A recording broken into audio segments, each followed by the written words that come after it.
ओ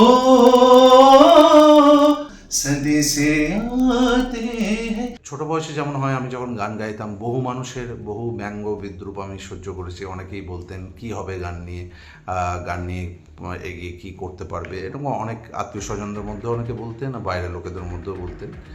কিন্তু মনের মধ্যে একটা দৃঢ় সংকল্প ছিল যে গানের জগতে আমি এগোবো এবং গান নিয়েই আমি থাকবো।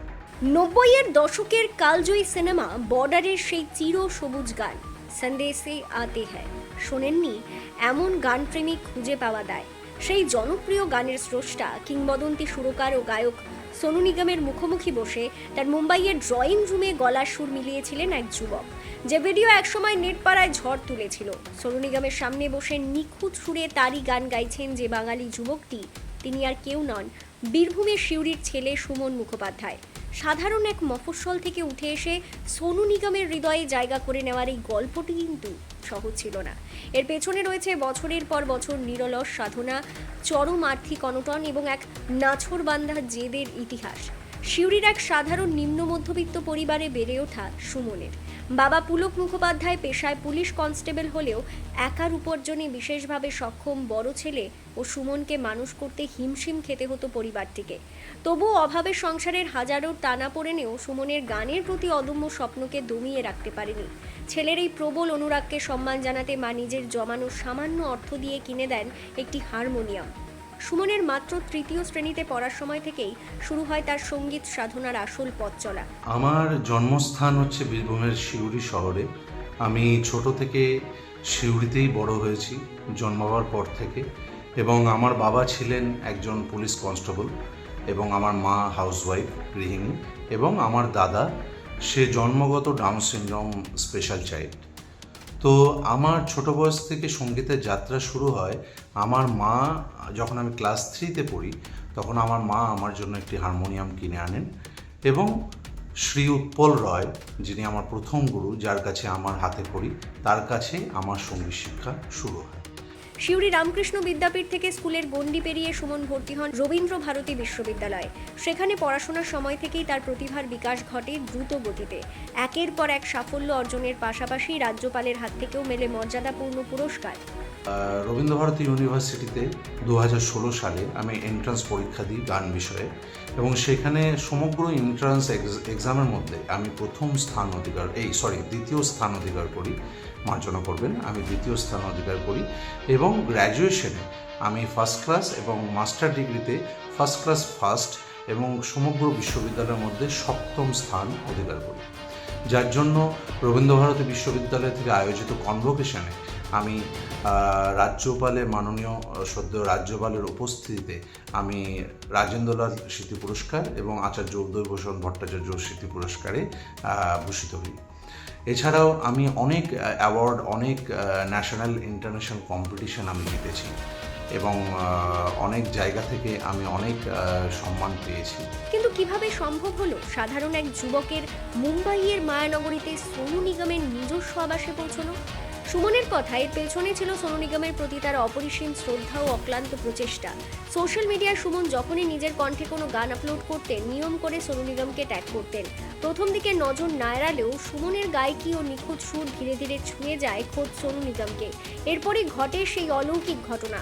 সোনু নিগম নিজে সুমনের একের পর এক গান নিজের অফিসিয়াল হ্যান্ডেলে শেয়ার করতে শুরু করেন এবং ইতিবাচক কমেন্ট করে উৎসাহ দেন।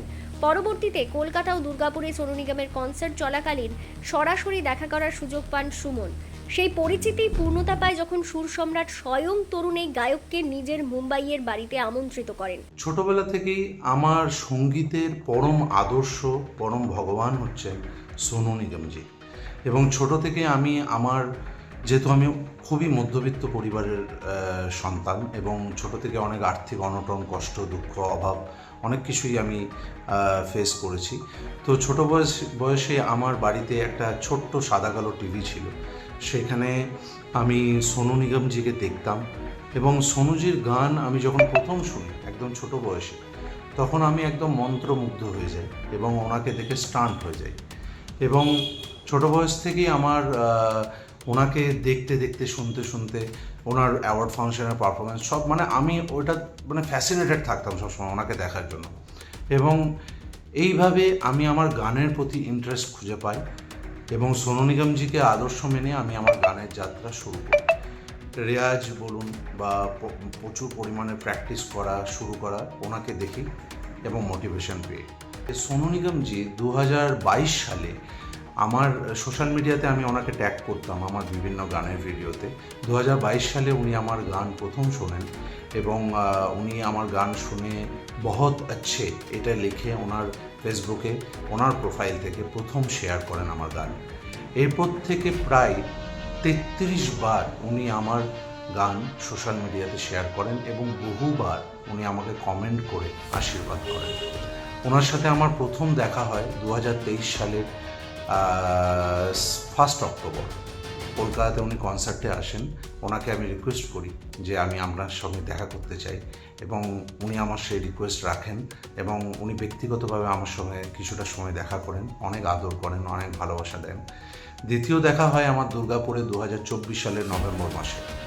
সেখানেও আমি সোনুজির পরম আশীর্বাদ, ভালোবাসা এবং আদর স্নেহ পেয়েছি। কিন্তু 2026 সালে উনি আমাকে ওনার বাড়িতে মুম্বাইতে আমন্ত্রণ করেন।